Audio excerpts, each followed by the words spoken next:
say some things. Hello. Adventure. Love. Connection. Risk. Passion. Evolution. Play. Life, the Archetypal Tarot Podcast. Provocative mythology for the 21st century. Hello there, Julianne here, and we have a fun episode for you. I had a conversation with Ste McCabe, who is also otherwise known as the Tarot Cat, and Ste is a tarot reader, synth-punk musician, and counselor, and he's just published Tarot Makes Music, a limited edition magazine that explores the connections between tarot, music, and creativity. I know, cool, right? And so our conversation was super fun and ranged from tarot, of course, music, belief and superstition, a favorite topic of ours, as well as mental health and those pesky tarot readings that just kind of fall flat and have you saying meh. So anyway, I hope you enjoy this conversation and definitely check out more about Ste. His info is at the end of the podcast. Hello. Hi there. Hi, Julianne. Hi, Ste. How are you? I'm good. I'm fine. Thank you. It's actually sunny here in Scotland for once, so I'm delighted that such a day has happened. Oh, that's wonderful. And you're in, are you in Edinburgh proper, or are you in the area of Edinburgh? I live in East Lothian in a small town called Musselburgh, which is just outside of Edinburgh. So it's a small seaside town by the sea. It's about a 10-minute walk to the border of Edinburgh. Lots of little old ladies, very quiet, very calm, and I'm happy here. So yeah, close enough. That sounds lovely. Truly, you really painted a picture with that description. And I'm like, okay, I am now going to have to come and visit. I haven't... Oh, you're welcome. You're welcome anytime. It won't be sunny though. I can guarantee that. Oh yeah, and I've been going to the British Isles on and off since I was in my early 20s. Scotland, haven't you? Before? I have, yeah. So you know the score. I do, but also I lived in San Francisco in the Bay Area for 18 years, which really, frankly, is kind of Scottish weather. And where I lived in San Francisco is in what they call the fog belt. So oh, wow. I think it was a quote attributed to, oh God, I can't think of it. Anyway, the famous quote about San Francisco weather is, "The coldest winter I ever spent was a summer in San Francisco." And that, Mark Twain, thank you, I just remembered. But no, it's very true. So I'm used to that. I thought it was so lovely and warm when I went to San Francisco. You got lucky. It was probably just the time of year, like, I think I'll bear that in mind, though. That's because I guess from here you just think California, you've just seen like so many Hollywood films and you equate it with palm trees and the sun and probably LA and that area. But San Francisco's a lot further north, isn't it? So I suppose it stands to reason. Quite a bit, and it's all microclimate. So it really depends on where you are in the city. But my neighborhood was known specifically as being kind of the colder because we had water on two sides. So they had the bay and then the ocean. So it's very popular with the Irish, the Scotch, and the Russians settled in that area. And then actually the Scots historically were much farther north of San Francisco, and there's actually a place in California, just north of San Francisco, called Inverness, because the Scots settled there, and they're all on the water. To visit. It's lovely if you enjoy wearing hoodies all the time, but and it really is like home. That's I believe why many people settled there, but I'm transplanted into Hawaii now, which is pretty much the opposite of San Francisco weather. But anyway, weather brings us together. It's like an archetypal conversation, and especially people from the UK. It's like if you run out of something to talk about, just mention the weather really quickly and we'll be friends, so it's a good one. It's lovely. It's neutral enough that everyone can connect, there isn't a lot of partisan, discussion over, I've never seen like people like punching each other in the face over a disagreement about the weather. Yeah, food. I think food and weather. Those are wonderful ways to just have a conversation. But we have even more interesting things to talk about. So you are Ste McCabe, but you are also known as the Tarot Cat, which, let me just say, two great things together in one. I can't say I'm a cat lady, but I have a cat, and who's my cat? She's my little fur child. But cats are fascinating creatures, and of course, I enjoy the tarot, the stories in tarot, everything related to it. So Tarot Cat. I can't recall how we got connected, but it could have been Twitter. And you reached out to me more recently to let me know that you've got this super cool, I've never seen anything like it before, Tarot Makes Music zine. And let me just tell you, as being a Gen Xer, the fact that you're doing it zine style, which if you're under 40, most people have no idea what it is. But so it's a homemade, DIY magazine. So thanks for reaching out for that. And I just want to ask you, just tell us a little bit more about origins of why you decided to do it. You're a musician and you've created your first edition of it. Tell us a little bit more about that. I found it super fun. Okay. Yeah, great. Thanks, Julianne. So, I mean, I've been reading tarot for almost 15 years now. And I've also been a musician for about 20 years. And one thing that I'm really interested in with tarot is the creative aspect of it, and how inspiring the cards can be for not just decision making, but also creativity. So I noticed over especially the last 5 years is when my relationship with tarot has really deepened. And, I've noticed all of these great books out there on tarot for writers, and I've seen a fair few tarot poetry books, and a lot of discussion generally online about how inspiring the cards can be for creative types. But I noticed that there was just this distinct lack of discussion around music. So I as a musician and someone who, naturally, that's my natural way of expressing myself and being creative. I just found it really interesting that, there wasn't any particular, and when I say, of course there isn't a book on it, but I thought, well, okay, has anyone got a website on this topic? I couldn't find anything, okay, has anyone got at least written a small blog or perhaps a zine? And I really, in the English language anyway, because obviously I'm quite limited as to how I can say it because I only speak English. I'm sure there's probably stuff in other languages. It just made me then really interested, because the more I was researching it, the more I was discovering really interesting stuff, like amazing albums, really fascinating underground musicians from the 60s right up to the present day who've been inspired by cards. And although I'd found a lot of interesting articles and little bits and pieces and snippets of information, there wasn't really a place where someone had brought all of this stuff together. So essentially, I felt a little project coming on, and that's Tarot Makes Music, and that's exactly what I did and have done. And it's very cool. I have the PDF version, but so how do people get a hold of this? Do you have a print version of it? Yeah. So it's on Etsy. Love obviously Etsy. The shop of the DIY artist. I mean, if it wasn't for Etsy, what would we do? It's just incredible. So all you need to do is go to etsy.com and search for Tarot Makes Music.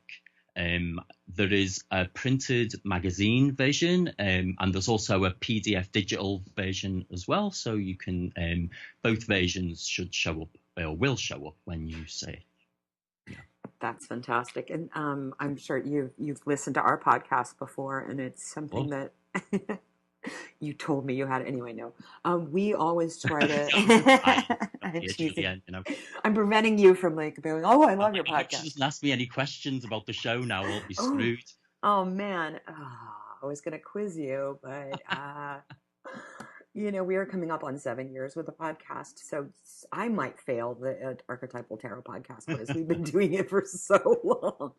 But anyway, the something that Sara and I, especially when we did the first, the major arcana all the way through on our first go around that took 2 years, we would bring in the pop culture references or from books and movies and television and comedians and things like that. And I think music was definitely one that I'd be hard pressed to say we ever really had songs that we would reference tarot influences. And that's just whether you call it a blind spot or not, but it was like, of course it influences because, anything creative, archetypes are going to be involved, and the archetypes in the tarot and the situations. And, as I'm sure you hear on our podcast, we're really not, we're just kind of anti-superstitious, really more like being empowered yourself. And, both Sara and I are like the language of the soul is archetypes. It's images. So those come through in music and that form of creativity. So it's fascinating to see your magazine. And I know before I hooked you up with Melissa of Little Fox Tarot, who was on our last podcast and one before that. We love her. Hello, Melissa. What's up, girl? Just hi, Melissa. We're new friends, but Well, she does a blog and she's fantastic at she does these archetypal like the tarot playlists. So that's why I had to hook the two of you guys up, because I saw that on her website and I was like, I definitely came across that her blog on her website when I was stuck in my very geeky research. So when you put us back in touch, I was like, I'm getting deja vu here, and I was like, I know why, because I'm sure there was some point where I was like on the verge of getting in contact with Melissa anyway, because at some point I was just like, should I just like write to people who are tarot readers, and I've got some links with music, because there wasn't so many, and my finger definitely hovered over the keyboard with Melissa and never pressed it. So when you put us back in touch, it was like some kind of synchronicity again. And also she sent such a lovely email back, and she's actually doing a post about the zine this weekend. So wonderful. Yeah. Really. So thanks for that. We tarot people and archetype people, we're kind of amazing. I'm just going to say, as a group, I know. the royal we. I'm beginning to learn. I know. Oh, it's true. Well, I really appreciate where you're coming from, and it's something. I mean, the way that I guess describe my approach to tarot, or my beliefs, if you like, around tarot, is that for me, it just doesn't matter all that much for me, and this is something that because I guess as a reader it comes up again and again. People are constantly asking, like, so what's happening in a tarot reading, and what's going on, and for me it's like sometimes the least important part of what's actually going on. I always feel like the most interesting part is, look at these amazing symbols and images, and look how they speak to you so clearly when you ask something deep of it. Whatever the reason is and what's going on is actually like the least important part. And I feel like, I even state it on my website, it's like the person who comes to me for a reading can experience it as a deep spiritual moment, if that's how they come across it. And my reading isn't going to contradict that, but you can also just, and I say just, in inverted commas, look at it as like amazing artwork with deep, powerful symbols. And perhaps any card that you pull out is going to give you some incredible perspective on where you are. And I don't see what the issue is or why that takes anything away from tarot when you look at it in that way, Yeah, I would happen to ascribe to that as well. So that kind of brings up two kind of things that have been floating around my mind. One, maybe last year, we had a conversation with Tim Freak, who's a philosopher, author, writer, and The I Soul Story guy. yes, Soul Listen Story. to that one. That was so interesting. Really interesting. I do recommend that book. I found it incredibly easy to read in the way he put gigantic topics, but the theory that he has is he's coined the term narrativity, and it's actually maps to Pierre Teilhard de Chardin and some other there are other theories, and it's that everything is connected and that there isn't that thoughts are more than just the things that exist inside our head, and ideals, power symbols are powerful. Why are they powerful? It connects a lot of things together, and this idea is that they're all of actions, thoughts, feelings, all of that is a part of a larger narrative. There's micro narratives and larger narratives, and that the resonances that people have interacting with the cards are, can be windows into those resonances. And as everything is dynamic, it doesn't stop being dynamic. One change will affect another one, and things like that. So, that he put words to kind of where I was going with it myself, but I don't personally, besides things that are just superstitious, things that take power out of your own hands. Beyond that, I kind of take do we have to know how it works? And also dark matter could explain all of it, theoretically. I'm believe in science. I'm certainly, for science, just not scientism, the fundamentalist piece of that. But the question that occurred to me as you're talking about what happens when you're doing readings. So this has happened to me pulling something for myself, and I'm sure for other people at one point or another. But what about the readings when it's just like, I got nothing? You know what I mean? Especially if you're really, really familiar with the deck, and you just sit there and you get a bit of think, and you're like, I got nothing. I get the card, and you're just like, I mean, I know, and this is the thing. I think, you can, if you decide to be, I guess, as you were using the word superstitious about readings, you will always find a way to explain that away. I think, if you wanted to say, well, I shuffled the cards wrong, or I wasn't concentrating properly, or it will make sense to me at a later date, and I think that's the interesting thing with tarot, is that someone who is fully skeptical of the whole tool itself will never pay any attention and always explain everything as absolute bollocks. But someone who is 100%, sees it 100% as a magical spiritual tool, will always explain it, whatever happens, in a way that works for them also. And I think it's sometimes it's nice to hold your hands up and say, you know what, not there was nothing there today. You're like, meh. So what? It's a piece. It's a card. Yeah, no, I like that. I agree. There are days where it's just meh. When it's just like, hey, there you go. Then that's, I think, neutrality. And that's kind of what meh is.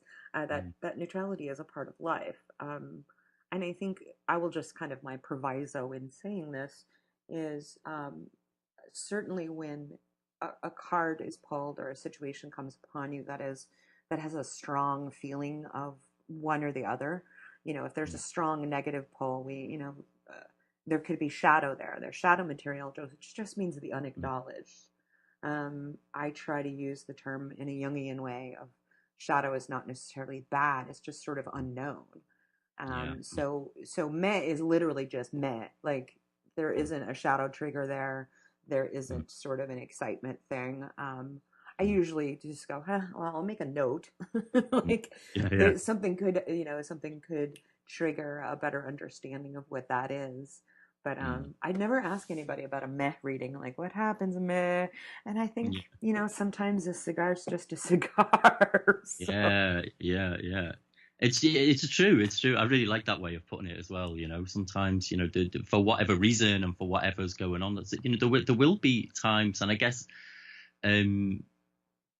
you find that with absolutely everything in life, though, and why would it be any different with tarot? I suppose, I guess even if you're looking at it from that point of view, and as I say, for me, I don't kind of, it's not that I don't believe in the spiritual side of things either. You know, I just don't subscribe to it. You know, and I'm open to every single theory on why the tarot works, even some of the more out there ones. I love possibilities, and I love I love the idea of things that we can't explain, and that, you know, and I like to just always keep open, because I find that, like myself, I go through phases in life where I feel like spirituality is really important to me, but I also go through phases in life where I don't, and I'm extremely practical. And what I noticed when I first started reading tarot was that, because it was, I guess for me, like very, very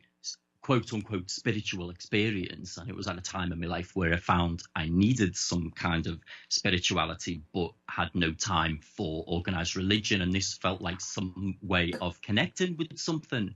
But as I moved through that space in my life, and I moved to, I guess, a point where I wasn't, I guess I was just more practically minded, if you like, and back to my hardcore secular self that I was for a number of years. Well, but tarot kind of went out the window, and I think that was a shame. So when I kind of really got back into tarot, I was like, you know what, I'm going to appreciate what a powerful tool this is for anyone and everyone, and not really think too much about the whys here, because yeah, it can be very exciting if you relate what's happening to some spiritual source. But at the same time, what if I put all my eggs in that basket, and then, you know, I go through a period of a few years when I don't feel like a spiritual person? Does that mean I have to throw these cards out that are so helpful to me, when actually, for me, like, you can call it spiritual, psychological, whatever you like, but if something is helpful to you in your life, and as you say, I mean,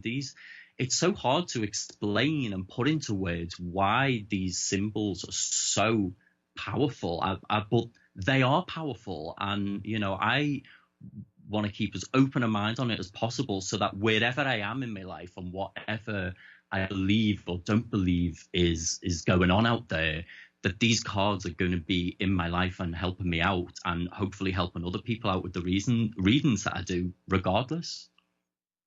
Yeah, and that, I mean, just as I'm listening to you, it's the type of mentality that you can grow into and expand on is, you know, working with art or anything that's symbolic. It does allow you to be rational and use that the you know, the thought part of the mind, but also to kind of integrate that is with what are the greater possibilities, what is something that is trans-rational for me to be able to, you know, hold these things that are typically very opposed to each other, and that how do you find, how do you work with, you know, it's a methodology of working with something that is maybe not, it's rational in some ways, but you know, so you can hold the opposites. You know, they say wisdom is being able to hold two opposing ideas, you know, two opposing truths, as it were. So that to me, and unfortunately, I think the reputation of many systems of archetypes, such as, you know, the tarot and astrology, they're you know, find every flavor, and there are a lot of people who are pretty, I'm just going to say, wacky with it, where they're, and wacky, it just means that they've gone to a place where they've surrendered their own ability to have a rational thought, and just sort of bend with, you know, like, you've got to do, you know, it's almost becomes like OCD in a certain way of like, I can't leave the house until, you know, I've drawn a card and it'll tell me what to do. And to me, and this is something that, you know, we take a little criticism for, but we're like, yeah, maybe that's not so good. maybe your exactly, choice, you know, you know, it's the balance of the being and the doing. You know, we use masculine and feminine in the podcast, but we know those words are so weighted. Each situation has its version of those, and you know, a version of saying it's agency or community, or it's, you know, I am making a choice for myself, or maybe I'm handing over this choice because I don't know what to do. The consequences are always ours, you know, at the end of the day. So it's something, it comes up and it's been a topic of conversation on this podcast for a long time, and I think people are telling us, like, thank you for, talking about these things, and I thought like, mm-hmm. and I'm sorry to cut over you there. I just wanted to say how much I agreed with that, because I think, all of these tools, tarot, or as you say, astrology, or any kind of what you might term an esoteric tool or a tool for divination or whatever, it's there to help you in your life. It's there to give you a boost, surely, and it's there to as a little sidekick and something to inspire you to make choices and make good choices, or inspire you to do things. It's not there to take over and to be the focus of your life. And I think it can be really dangerous like that. And I think that's the point where sometimes with certain tools, including tarot, it's like sometimes they can almost become like a religion to people, like, and you can do religion in a healthy way, or you can do religion in an unhealthy way. And I think it really, if anyone is at the point where they feel they have to ask the card something, and they have to ask, that's the important part. I think you've got an unhealthy relationship with them. You shouldn't ever feel you have to ask cards or runes or anything for anything. It should be like wouldn't this be helpful? Actually, I might get some new perspective. This could be a really good idea. Oh, I'll pull a card. Oh, that's given me some insight. That's given me a new perspective on that. But when sometimes and I think you get that sometimes when you're doing readings as well, there's sometimes a certain anticipation. A lot of my readings are by email. I really love doing email readings, and sometimes there's a sense of, there's just something about the way it might be worded that makes you almost feel this huge responsibility, because you sometimes feel like, oh my God, like, you're going to make your whole decision as to whether you move to this side of the world or that side of the world on the basis of this email. So I'm going to make sure that I write really compassionately, sensitively, and as empowering for you as possible, and make sure that this email is actually, this reading has got more questions in for you than answers, because I think that's what tarot does best, actually, is ask you the right sort of questions that you can answer for yourself, Yeah, there's too many, to me. I think there's it's almost too many moving parts to provide the distinct answer that I think some people are reaching for, when they've got a query. But and it's frustrating as anything. I think our own instincts about things at certain points in our lives, just you need the perspective of a reader to come in with that. I pretty recently was in an incredibly, stressful situation, or something going on in my family. And I was just like, this is not the time for me to try to, it was definitely time to make some decisions and be aware of how I was feeling. But I needed that other person to be straightforward. And in some ways, not pull punches, but just really have enough sort of specificity on what they were sensing from the symbols to be able to do that. And then I do whatever I do with it, and I think that is kind of like, to me, like the time that I have to have another person, and it's only going to be somebody that I trust, the like storefront tarot card readers or anything like that. Just like, no, it's... I know I'm kind of going off topic a little bit here, but they seem to have a really poor reputation in the States, because I hear that quite a lot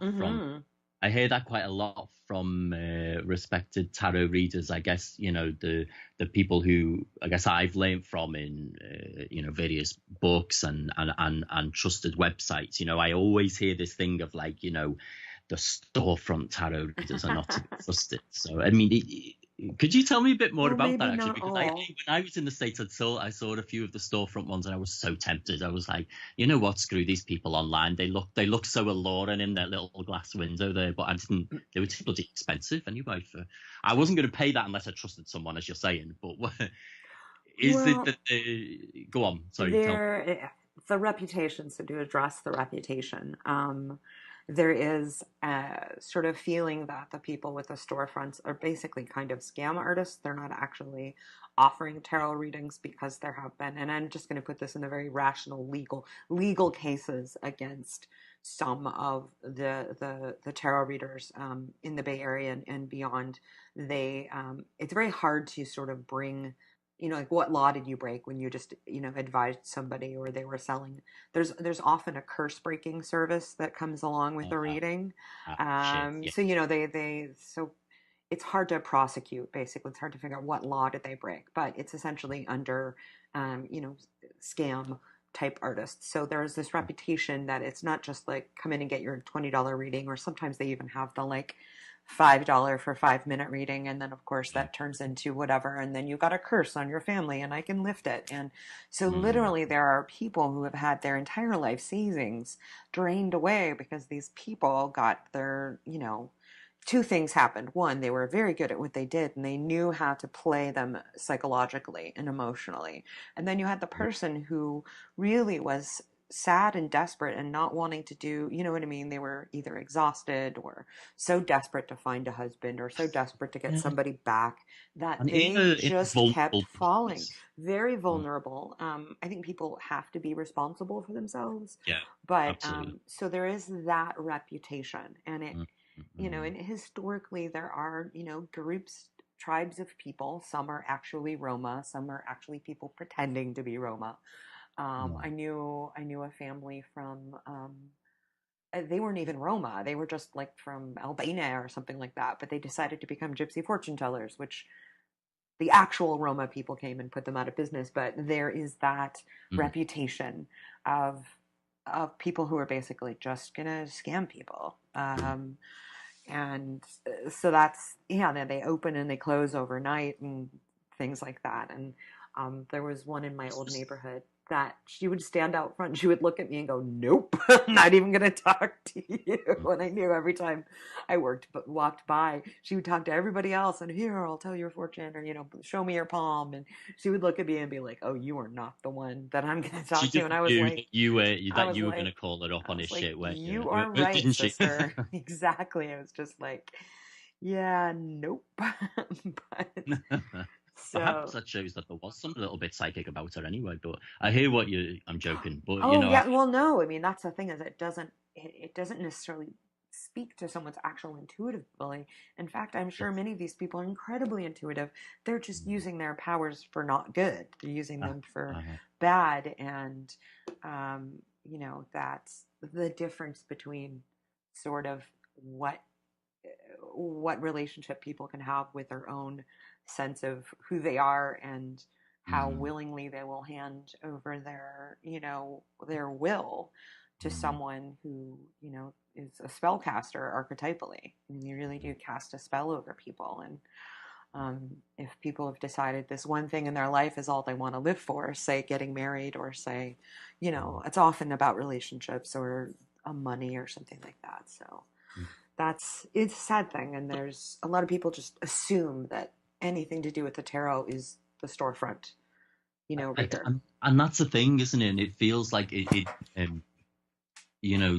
when you hear those stories of people causing such harm to people, for me especially, it feels so confusing, because actually when I was laying in tarot for the first time about 15 years ago, it also coincided with the time when I was training to be a psychotherapist. So the two things were happening alongside each other, and they've, eventually been very much incorporated into each other's practice, if you like. Or more so, I've, incorporated a counsellor and person-centered approach into the way I read for people, because I want people to feel empowered, and I want people to feel like they can make better decisions for themselves after doing that. And I can see, I have my sort of main part-time job that I do is I run an LGBT helpline, and really, honestly, like, very often the things that people come to me for a tarot reading with are not that different to what people bring to a helpline or had brought to me when I was practicing as a psychotherapist also. They're very similar things. Like I feel stuck, or I feel lost, or I don't feel good about myself. And for me, especially because I trained in counselling at the same time as I was learning tarot, I couldn't think of approaching anybody in, with a kind of schemy mentality, and it feels, sometimes I go a little extra to make sure, if I'm doing a face-to-face reading for someone, for example, and I've just said something to someone like, you really seem like the type of person who, you go into a room and, you command the room. You don't take any bullshit from anyone. But I'm always really keen to, if I've got that because of something about the way they moved or the way they moved their arm, to follow that up by saying, there was something about the way you moved your hand then that I got that from, or I could see that from the way you moved your shoulders. You've got a confidence about you. I don't want people, at every step of the way, I want to be as transparent as possible and helpful as possible. And I think we have to work hard at that, don't we? The likes of us who are doing this to help people, you have to go a little bit further sometimes to cover up all of the shit, frankly, that these kind of stuff that people have put out there. It's true, and it occurs to me to say this. If you are listening to this and you read tarot cards out of a storefront, and you're doing it out of the goodness of your heart and talents and sharing your gift with people, mazel tov, keep doing it. Apologies for offending you. Yeah, I'm sorry. But everybody knows who we're talking about. Put a case on me. Yeah, I'm pretty anti-scam artist. Like, if you're hurting people, stop it. You know what I mean? That's as simple as that. If you're hurting people, stop it. Go get help for yourself, because obviously there's something going on. So, that is true. I think so much of it will come down to style and clarity with working individually with people. I worked as an archetypal counselor, so something kind of similar, but using the patterns to get people we're working with to better understand them. And I think it's just part of my own set of archetypes, my own personality, is I tend to be very pragmatic and kind of grounded in things where reason is really important to me. I am able to go, hey, this is a hunch. I just got this intuitively. See how it lands for you. I think part of it is just my delivery is like, I'm not a swami here just letting you know what's happening. I was like, hey, this seemed important. It's now I'm handing it to you. You can decide what to do with it. On the rare occasion, I would get a really strong intuition about something and I would have to bring it up again. But it was almost always something that the person really wanted to keep in the shadow. You know what I mean? It was just hard to accept, which is the nature of things. And my practice now, I've learned a lot about self-compassion and how that's just the first step. I think when you're working on really difficult things, especially, is if you have compassion, you have to soften the edges of that difficulty, because just running up against a shadow thing, a piece that you don't want to, a disowned part of yourself. Even I have a very strong warrior archetype. Even the times that I'm like, I'm running straight to it, the whole rest of the psyche goes, oh, no, you don't, sister. I know you want to, but distractions come out of the woodwork. So the piece of bringing self-compassion to something you don't want to look at. And if you have that practice that does soften things so you can start accepting, you get the road to acceptance, of that compassion and understanding. And then that's, I think, when you can find the gift in the difficulty. It allows you to get there faster. And I love the fact that you're a counselor and a tarot. I think there's something about being in the UK as well. When I'd gone back and forth to England working for a British company, I love the British Isles. I do prefer Maui as my favorite island. I like palm trees and warm water. But the attitude that I found in the UK about mental health was just so much healthier than in the United States, and the availability. I mean, I'm sure it's not perfect by any stretch, but the availability of counseling and the training of counselors was so much more accessible and not as tied up with I think in the US they do make it very difficult because they don't want anyone to get sued. You know what I mean? There's just so much bureaucracy and strictures around not only learning, being trained as a counselor, but practicing. And I don't know, I just thought it seemed like the UK was doing a much better job of making counseling available and training people. I think, yeah, it's an interesting one, and to hear that as well, because I mean, I there were a few years ago, 2, 3, was it 3, maybe 4 years ago, actually, I spent a bit of time in the States, and I had to, one thing that struck me, and I don't want to cause offence to the American listeners here, but there was something around mental health that me and my partner noticed a little bit, that there was a difference in how available mental health services are in the States. Just sometimes, like, we had a friend, for example, who it seemed like,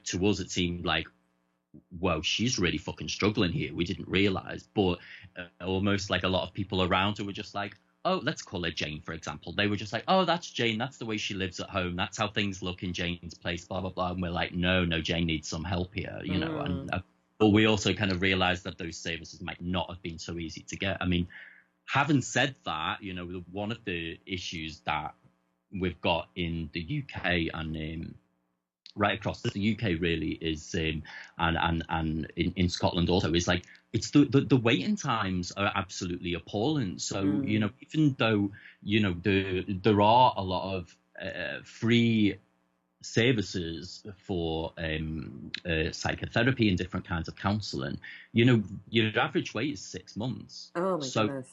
Exactly. So, yeah, it's great to have a free counselling service, but we also know that the majority of people, they access these services when they're at rock bottom. The breaking point. It's not like, oh, maybe I'm starting to slowly feel a little worse here. It's usually when you're at your worst that you get desperate enough to actually ask for help, because we it's so know hard you could to have do done that. something And else then, with the last 45-ish minutes because of your life. funding, I mean, But we are I think so on glad paper, you spent it with us. we've You can got a find out right-wing more about Sean conservative at his government, website, and imagineastrology.com. how And follow us on they, Instagram, Facebook, deal and with their or agenda Twitter, is and look for the by giveaway just post taking the where funding you out of could everything. win So a the recording of services a are brief still introduction there, to and this archetypal goes right across the astrology board. This is by domestic Sean Nygaard. violence So services. go This over can there be and check that out. services We'll for, post them twice in the supporting next minority month, ethnic groups, and I hope you counselling win. services right across. And What if they you do would is like they to just become pull the one of funding for our everything, most favorite people so in the that world, they slowly become a start to patron. collapse, Just and then visit some services have to actually just say, tiny.cc/tarot, yeah, sorry, and we you can't too could afford be to like these to awesome run anymore. humans: But the Richard, government Sara, can kind Talia, of Hilary, Peter, pretend Rash, that Christine, it's Kat, Alli, and guilt-free in Jane. that situation. So This we podcast is have produced a by good Both and Media, and structure our theme here, music is but we by don't the have a Lunar Group. government that's investing in that structure. And so, the grass is always greener, isn't it? Yeah, and it's true. I think it's your country is countries are. I'm genetically Scottish. My mother's side is Scottish, so I'm Oh, Scot. I'm English. I'm genetically That's right. Scottish. You're Also. genetic. Yes, that's right. Genetic. But I think we are facing similar challenges. The ethos or the ideas of us, the conservatives everywhere is. I think, well, that's a whole nother thing, but basically we're kind of up against the same things. But I look at least the structure and the belief that it is important, and they're, it's a matter of the people at the top not funding it, but it is, it's apparent that helping people helps people, period, that kind of end. Versus in the United States, we have, they talk about mental health after there's been a mass shooting, and then they do nothing about that or guns. But so we are in a similar place. But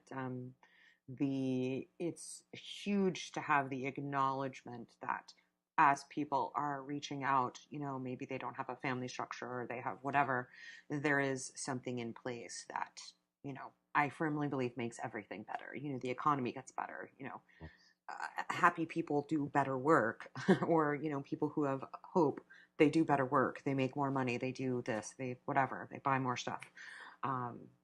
But I do think people who are out there doing readings and helping people. They are in so many ways counselors. They don't have the training necessarily, and they shouldn't say that they are, but there's, we're human beings are incredibly adaptive to things. So we are reaching out and studying. You're listening to podcasts, and they're trying to self-help. We all need each other, and I think that's the key point. When we connect with each other, that's where really healing helps. But I do have hope that there's so many great resources out there for people to utilize and get them thinking and get them more centered in their heart and integrating things. So, I am a relentlessly hopeful person who's also, realistic. Yeah. That's a really nice way, but I think that's how I would describe myself as well, actually. Hopeful, but also realistic. Yeah, I like that. So, well, this has been such a fun conversation. I really thought we'd talk more about music, but I am going. Off everywhere, I know. That's why I never script these things. It's just silly to follow a program. People would be asleep and switching to a different podcast if we did that. But I think people should just go out and check out your zine. There's some really cool obscure stuff that you found. There's a lot of obscure stuff in there. Most of it is obscure, to be honest with you. Yeah. Yeah, but just to kind of see that's there. And are you planning on doing another edition, or do you have sort of an idea for one? What are your... No, at the moment, and I think it was pretty much my idea from the off that I was going to find everything of interest and put it in there. I mean, it's almost the size of a mini book. It is. It's pretty hefty.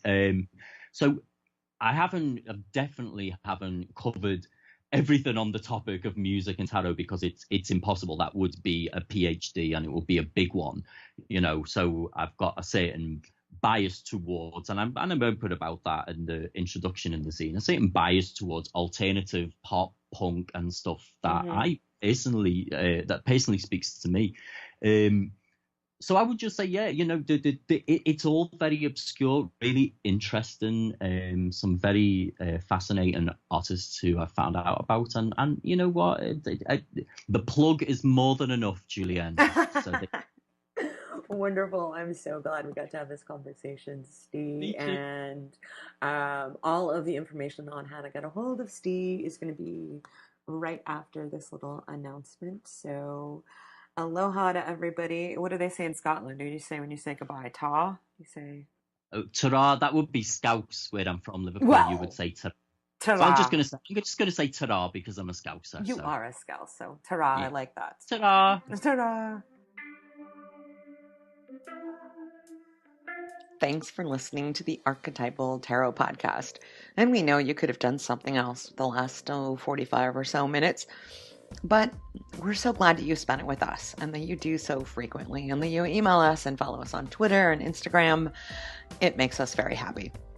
And be sure to check out Ste and his super cool Tarot Makes Music magazine. His website is thetarotcat.wixsite.com/the-tarot-cat, or just tap on the link in the episode description, and be sure to follow him on Twitter @thetarotcat. And if you'd like to become one of our most favorite people in the world, you can become a patron. It's super easy. Just visit Tiny.cc/tarot. And you too could be like these awesome human beings: Richard, Sara, Talia, Hilary, Peter, Rash, Christine, Kat, Alli, Geneva, and Yvonne. Thanks, you guys. Your support makes all of this happen. The show is produced by Both And Media, and the theme music is by The Lunar Group. Until next time, aloha.